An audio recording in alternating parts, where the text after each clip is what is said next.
আসসালামু আলাইকুম। ঈদ মানে আনন্দ, ঈদ মানে খুশি। ঈদের আনন্দ ছড়িয়ে পড়ুক সবার মাঝে। সবাইকে অগ্রিম ঈদের শুভেচ্ছা, ঈদ মুবারক।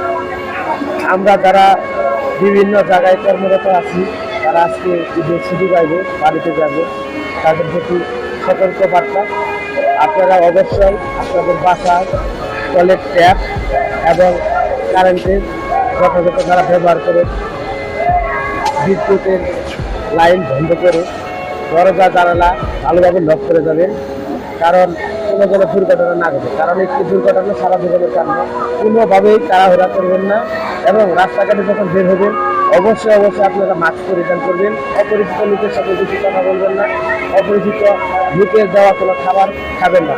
যেহেতু রমজান, তারপরে অনেকে আছে যে ভালোবাসা দেখাইয়া আবেগ দেখায় আপনি ইফতার করাবে এবং ইফতারের ভিতরে বাকি কিছু মিশাইয়া আপনাকে যথাযথ করে আপনার ক্ষতি করার চেষ্টা করবেন। অবশ্যই আপনারা সতর্ক থাকবেন।